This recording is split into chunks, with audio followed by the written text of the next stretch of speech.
이란 이스라엘 전쟁 당시에도 이스라엘을 그렇게 미워하지 않았어요. 전투기들이 날아왔을 때도 하메네이 좀 어떻게 좀 죽이면 안 되나? 이런 생각까지 한 친구들도 있었어요. 베란다에서 발코니에 올라가서 이걸 봤다는 거예요. 차 마시면서. 저기가 하메네이가 사는 데 같은데 저기를 좀 폭격하지? 뭐 이런 얘기까지 나올 정도였으니까 우리는 이미 죽을 각오를 하고 나왔다고 임하는 사람들이 너무나 많아요. 특징이 있다면 그전에는 어떤 요구를 하는 시위였어요. 기대를 하면서 정부 안에서 뭘 좀 시정해 주세요. 이런 시위인데 이번에는 아예 바뀐 거죠. 이 체제를 타도하겠다. 더 이상 이슬람 체제를 원치 않는다. 우리나라에서 경제난 때문에 경제난 해결돼도 이 사람들 끝을 보기 위해서 나온 사람들이에요. 이슬람 체제 더 이상 못 참겠다는 거예요. 국민들로부터 정당성을 상실하고 지지를 받지 못하고 수명을 그야말로 산소호흡기를 대듯이 연명해 가고 있는 건데요. 이란이 그렇게 타격을 받았음에도 불구하고 자꾸 핵시설을 뭔가 지금 계속 손 보는 것 같다. 탄도미사일 숫자를 지금 늘리는 거 아니냐. 이런 정황이 계속 포착이 됐었어요. 그래서 많은 사람들이 1월 달에 빠르면 1월 달에 이스라엘이랑 미국이 이란을 공격할 수 있다는 소문이 막 돌았었단 말이에요. 이란에 대한 군사적 옵션을 행사할 수 있다고 생각했는데 이번 시위가 지금 크게 터진 겁니다. 그러니까 여차 싶으면 예를 들어서 우리도 그 얘기 하잖아요. 김정은이 예를 들어서 막판에 몰리면 뭐 핵 버튼을 누르면 어떡하지 이런 것처럼 현 이란 체제도 그로 몰릴 경우에는 그동안 뭐 숨겨왔던 미사일 같은 거를 전체 다 쏟아볼 수 있는 거죠. 그렇게 미국이라든가 이스라엘이 하려면 할 수도 있을 것 같아요. 제가 봤을 때는. 문제는 그럼 그 사람 제거하고 나서 어떻게 될 거냐가 문제라는 거죠. 예를 들면.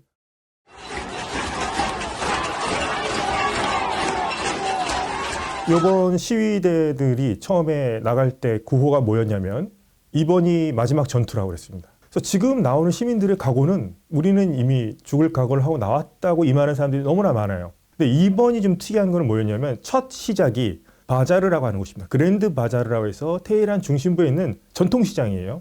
거기에 있는 사람들이 이제 바자르 상인들이라고 하는 건데요. 우리나라로 이제 바자회 할 때 그 바자르입니다. 이 사람들이 의해서 처음에 촉발이 됐다는 점이 큰 겁니다. 바자르라고 하는 사람들은 원래가 보수적인 성향의 사람들이고요. 종교 엘리트들과 같은 편이었던 사람들이었어요. 1979년에 이슬람 혁명이 일어났을 때 이 사람들이 팔라비 왕정 타도에 앞장서면서 종교인 그룹들과 손을 잡았던 사람들이었단 말이에요. 그러니까 현 정부의 지지층들이었어요. 근데 이 사람들이 들고 일어나는 거예요. 그러니까 엄청나게 힘든 거죠. 그러니까 문을 열면 열수록 손해가 나고 하니까 이것에 대해서 이제 항의를 하면서 시위가 이제 시작이 됐는데 이게 이제 전국적으로 기다렸다는 듯이 각계 각층, 남녀노소를 불문하고 수백만 명이 지금 전국에서 지금 시위가 벌어진 것이고 특징이 있다면 그전에는 어떤 요구를 하는 시위였어요. 기대를 하면서 정부 안에서 뭘 좀 시정해 주세요. 이런 시위인데 이번에는 아예 바뀐 거죠. 구호가 바뀌었습니다. 이 체제를 타도하겠다. 더 이상 이슬람 체제를 원치 않는다. 지금까지 시위라든가 어떤 걸 합친 것보다도 가장 큰 위기에 처해 있는 건 맞습니다. 현재. 1월 8일, 9일 그때 막 이제 시위 참가했던 제 친구들이 뭐냐면 The End라는 문자를 보냈어요. 저한테. 끝났어. 뭐냐면 이 체제가 끝났어. 우리가 이겼어. 이런 얘기까지 나왔었고요. 팔레비 왕사자가 테헤란으로 오는 지금 비행기표를 지금 알아보고 있다. 이런 얘기까지 나왔었어요. 그리고 하메네이가 러시아 이제 모스크바로 간다. 이런 얘기까지 있으면서 어떤 게 유행했어요. 시위대들 사이에서 하늘을 보는 거예요. 항상 공항. 그래서 테헤란에서 모스크바로 가는 항공편이 몇 대가 지나가나. 그런 걸 봤었단 말이에요. 진짜 하메네이가 도망가는 거 아니야? 이런 식으로 하면서. 근데 강경 진압을 현재 선택한 겁니다. 이거는 뭐냐면 비유를 하자면 창문 닫고 커튼 내리고 문 닫고 불 끄고 내가 마음대로 때리겠다는 거거든요. 근데 이것이 시위대 사이에서 번지는 걸 막겠다는 것이고 해외에서 이것을 못 보게 하겠다는 거거든요. 어떻게 보면 상당히 좀 비겁한 거죠. 그 이란의 가뭄 얘기가 엄청나게 있었어요. 단수 조치도 행해졌죠. 근데 전기도 부족해서 단전 사태도 벌어졌죠. 그러니까 경제가 지금 끝까지 갈 때까지 간 상황이고 지금 외화가 들어올 곳이 없습니다. 지금 문제는 없으면 없는 거대로 국민들이 이해할 수도 있을 거예요. 근데 문제는 뭐냐면 돈을 어떻게 쓰느냐가 중요한데 그렇게 전쟁에서 이스라엘에게 큰 타격을 입고 엄청난 손해가 났음에도 불구하고 이란이 계속 강요하는 건 뭐죠?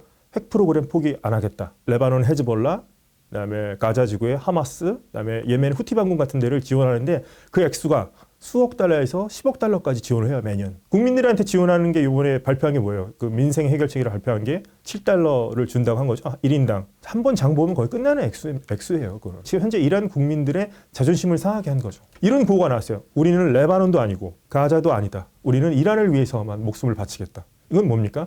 민생을 신경 쓰라는 거죠. 이란에만. 왜 엉뚱한 조직에다가 뭐 혁명을 수출한다거나 뭐 이스라엘을 어떻게 그런 거 하지 말고 민생에만 신경 써달라고 하는데 그럼 국민들의 외침 목소리를 계속해서 외면해 왔던 거죠.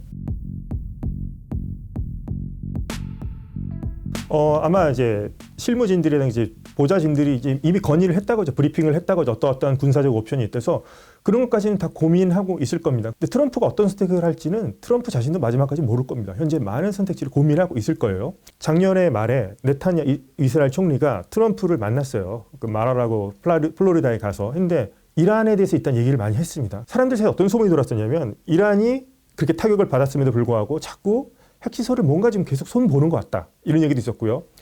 이제 이스라엘이 제일 공포스러웠던 게 이제 탄도미사일 기지 같은 거였거든요. 근데 탄도미사일 숫자를 지금 뭐 늘리는 거 아니야? 이런 정황이 계속 포착이 됐었어요. 그래서 많은 사람들이 1월 달에, 빠르면 1월 달에 이스라엘이랑 미국이 이란을 공격할 수 있다는 소문이 막 돌았었단 말이에요. 왜냐하면 지난번에 작년에 미국이 폭격을 했던 것은 뭐 트럼프는 완전히 핵시설을 무력화시켰다고 하지만 무력화시켰다기보다는 한 1년에서 2년 정도 늦춘 거거든요. 이란의 핵 프로그램을. 이스라엘과 미국이 이란에 대한 군사적 옵션을 행사할 수 있다고 생각했는데 이번 시위가 지금 크게 터진 겁니다. 이스라엘은 엄청 불안한 거예요. 이란이 항상 했던 얘기가 뭐냐면 우리가 뭐 핵을 갖거나 하면은 이스라엘을 지도에서 지워버리겠다는 얘기를 계속 했단 말이에요. 이스라엘은 작은 나라잖아요. 그래서 한 번 먼저 타격을 받으면 정말 끝날 수도 있기 때문에 이스라엘은 훨씬 더 초조하겠죠. 가장 중요한 것은 일단 시위가 지금 어떻게 진행되고 어떻게 결말을 맞을 것인가. 그거에 대해서 일단은 이 사람들이 면밀하게 관찰한 다음에 군사적 옵션을 실행할 가능성이 있겠죠. 일론 머스크를 만났죠. 인터넷이 끊기고 했으니까 어떻게 스타링크를 좀 더 어떻게 뿌려서 이란 내에 통신이랑 인터넷 같은 걸 좀 더 자유롭게 할 수 있겠느냐 이런 얘기도 나왔었고 현재로서는 뭐 사이버 공격이라고 할까요? 통신 이쪽 차원에 일단 공격을 먼저 할 가능성이 높다. 그리고 관세 얘기라는 걸 봤을 때는 이란이 현재 제재를 받고 있지만 이란의 경제를 조금 더 옥죄일 수 있는 그런 카드를 꺼낼 가능성이 높습니다. 직접적인 군사 공격을 한다면 뭐 핵시설이라든가 저번같이 군사시설 같은 공격할 수 있을 텐데 문제가 뭐냐면 현재 이란 체제가 어떤 얘기를 하냐면 이런 시위대들은 미국과 이스라엘의 조종을 받는 폭도들이라고 얘기를 하고 있단 말이에요. 테러리스트들이고. 근데 여기서 만약에 미국이 자신들이 아무리 좋은 선의를 가지고 공격했다고 했을 때 정말 미국과 이스라엘이 도와주는 거네 이렇게 보여질 여지가 있다는 점이죠. 군사적 옵션 실행할 수 있지만 그 부분에 대해서는 상당히 좀 신중할 것으로 보여지고요. 모사드는 있어요 원래. 제가 시위하는 친구들한테 물어봤어요. 야, 혹시 모사드가 뭐 조종한 모사드 있을 거고 뭐 걔네가 뭐 도움을 줄 수도 있을 거야 해요. 모사드 할아버지가 오든 간에 이게 사라지겠냐고요. 그러니까 이렇게 해서 수백만 명이 나올 정도면은 모사드에서 움직일 수 있는 동원이 아니거든요. 정부가 잘했으면 모사드가 이렇게 꼬드겨도 안 움직이죠. 신고를 하고 말지. 경제 문제를 해결한다고 해서 이 시위들이 돌아가지 않는다는 거죠. 제 얘기는. 우리나라에서 경제난 때문에 경제난 해결돼도 이 사람들 끝을 보기 위해서 나온 사람들이에요. 이슬람 체제 더 이상 못 참겠다는 거예요. 가능성은 다 열어놔야 돼요. 제가 봤을 때. 그렇죠? 가능성은 열어놔야 되고 그렇게 미국이라든가 이스라엘이 하려면 할 수도 있을 것 같아요. 제가 봤을 때는. 문제는 그럼 그 사람 제거하고 나서 어떻게 될 거냐가 문제라는 거죠. 혁명수비대가 있잖아요. 또. 그럼 그 사람들이 장악하게 되면은 또 군부 독재로 가는 걸 수도 있고 이를테면 여러 가지 지금 계산을 하고 있을 것 같은데 그럴 가능성이 있다고 봅니다. 저는. 대표적인 게 뭐였냐면 베네수엘라 같은 경우는 니콜라스 마두로라고 하는 상당히 좀 포퓰리즘적이고 그런 이제 권위주의 통치자였던 그 사람들. 근데 그 사람을 잡아오고 나면 작년 노벨상 수상자였던 야권의 지도자 이제 마초다라는 그 야당 지도자가 있었죠. 그 사람이 이제 자기 차례가 될 줄 알았던 것 같아요. 자기가 봤을 때. 그런데 아니잖아요. 트럼프는 현재 그 부통령했던 그 사람을 그대로 대통령으로 하라고 그러고 현재 그 지배 체제는 일단 내버려 두는 쪽을 선택했단 말이에요. 마두로만 잡아오고 뭐 하메를 제거한 다음에 그 자리에 뭐 팔라비를 이런 거는 저는 그렇게 될 가능성이 없지는 않지만 미국은 또 여러 가지 고민을 하고 있을 것 같고 뭐 베네수엘라 사례를 본다면 반드시 이게 정말 반체제 인사가 그 자리에 들어갈 것인가 그렇지도 않을 것 같기도 합니다. 일테면 미국은 어쨌거나 국익에 부합할 것인가 그런 것들을 많이 고민할 것 같은데 물론 그럴 가능성은 전혀 배제할 수는 없습니다. 제가 봤을 때. 없습니다. 그거를 제대로 복구했느냐가 이제 문제죠. 그래서 뭐 러시아에서 뭐 방공망을 새로 들여온다, 뭐 전투기를 뭐 중국에서 들여온다, 뭐 탄도미사일을 뭐 생산량을 막 지금 막 늘리고 있다 이런 얘기도 나오는데 지금 그 전력을 회복하기도 힘들고 현재 회복한다고 해도 지난번에 드러났잖아요. 이스라엘한테 상당히 좀 무력하게 무너지는 모습을 봤고 예전까지만 해도 시아파의 맹주라고 그랬었고 중동의 강국이라고 해서 이란이 엄청나게 군사력으로 강한 줄 알았었어요. 지난 12월 전쟁에서 뭐가 드러났냐면 방공망이 완전히 뚫렸어. 이스라엘 전투기가 완전히 그 하늘을 휘젓고 다녔었고요. 근데 여기서 많은 사람들이 느낀 거죠. 완전히 이제 종이 호랑이로 드러난 거였습니다. 이런 것들이 엄청난 상징적으로나마 어떤 이란 체제가 얼마나 허울뿐인 체제였는가를 드러내는 그런 사건이었다고 봅니다. 그래서 지금 이런 시위가 일어날 때 지금 가장 초조한 건 이스라엘이에요. 지금. 이란이 제일 먼저 노릴 곳은 이스라엘이거든요. 그러니까 여차 싶으면 예를 들어서 우리도 그 얘기 하잖아요. 김정은이 예를 들어서 막판에 몰리면 뭐 핵 버튼을 누르면 어떡하지? 이런 것처럼 현 이란 체제도 그로 몰릴 경우에는 예를 들어서 이스라엘을 향해서 그동안 뭐 숨겨왔던 미사일 같은 거를 전체 다 쏟아볼 수 있는 거죠. 이렇게 그냥 죽을 수는 없으니까 망가뜨려 죽자. 이런 심정으로 나올 수도 있겠죠. 마지막 가면. 아니면 중동에 있는 경고했잖아요. 이란 국회에서도 중동 안에 있는 미군 기지를 공격할 수도 있고, 아니면 뭐 사우디아라비아를 비롯해서 걸프 지역의 다른 아랍 국가들의 석유 시설을 공격할 수도 있고, 정말 끝까지 몰릴 경우에는 그런 최악의 선택을 할 수도 있겠죠. 저희가 상상하기 싫지만. 중국이 일단은 이란산 석유를 제일 많이 수입해가는 국가긴 해요. 그렇기 때문에 이란 체제가 계속 지속되는 걸 원하고, 러시아도 뭐 계속 얘기를 하죠. 뭐 외세에 의한 뭐 개입에 반대한다 이런 얘기를 하고, 하지만 직접 본인들이 직접 여기에 개입을 해서 할 능력이 될지는 의문이에요. 일단 러시아는 계속 지금 우크라이나하고 지금 전쟁 중이고, 중국이 지금 하여튼 음성적으로 이란과 계속 거래를 하면서 그 석유를 쓰고 있는데, 미국과 같은 그런 영향력을 가지고 자신이 개입할 수 있을지, 저는 그럴 정도의 역량은 되지 않는다 생각합니다. 1월 8일에서 9일 사이가 시위가 이제 연결이 됐을 때 제 친구들이 계속 연락을 했었어요. 근데 그 친구들도 시위에 참여한 친구들이 있었는데, 그냥 멀쩡한 애들이에요. 얌전한 친구들인데, 팔라비 왕세자가 지금 미국에 있거든요. 목요일과 금요일 여러분 8시에 광장으로 나와 주십시오. 거리로 나와 주십시오. 그 얘기를 했습니다. 그러고 나서 수백만 명이 또 이렇게 나왔거든요. 그래서 처음에 많은 사람들이 그 사람 뭐 미국에 망명 있고 힘도 없고 아무 힘도 없지 않아 했는데, 그 사람이 일단 상징적인 조치를 했던 것들이 먹힌 거예요. 정부 주요 기관들도 어떻게 좀 점거해달라 이런 얘기까지 하고 있습니다. 근데 자비드 시아, 샤여 영원하라, 팔라비가 돌아온다 하는 게 왕정 복구를 원한다. 근데 왕정 복구를 원하는 건 아닙니다. 그러니까 현 이슬람 체제가 가장 싫어할 만한 대상을 소환한 거죠. 자신들이 부정했던 그 사람들을 너에게 다시 돌려주는 겁니다. 옛날 사진 보면 여성들이 미니스커트도 입고 다니고 뭐 이런 것들이 있잖아요. 그런데 팔레비 왕조도 빛과 그림자가 있는 겁니다. 그러니까 서구와 세속과 근대화를 했지만 민주주의 체제는 아니었거든요. 그때는 왕정 독재였어요. 비밀 경찰도 엄청나게 무서웠고요. 빈부격차도 심했고, 그렇기 때문에 혁명이 일어나는 것이었겠죠. 근데 지금 팔라비를 소환한다는 것 자체가 이슬람 체제, 현 체제가 그보다도 못하다는 표현인 거죠. 이 사람이 그 얘기했습니다. 자신이 돌아오면 이란을 세속적인 민주주의 국가로 만드는데 자신은 역할을 하겠다. 왕 안 한다. 지도자 안 한다. 대신 현재 팔라비에 대한 어떤 소환 요구가 있는 것 자체가 어떻게 보면 현 이슬람 체제, 이슬람 왕국이 들어선 현 정권에 대한 권력에 대한 일종의 사형 선고라고 다름없다고 생각합니다. 많은 분들이 생각을 할 때 어떤 생각을 하냐면, 이란이 엄청난 종교 국가이기 때문에 국민들이 다 세뇌가 되어 있고 마치 북한처럼 막 고난의 행군을 각오하면서 이 체제를 지키기 위해서 목숨을 바칠 거야? 아니었어요. 전혀 아니었습니다. 그걸 핵을 왜 만드냐? 쓸데없이 그쪽 아랍 대리족에서 돈을 왜 대주냐? 이런 얘기였거든요.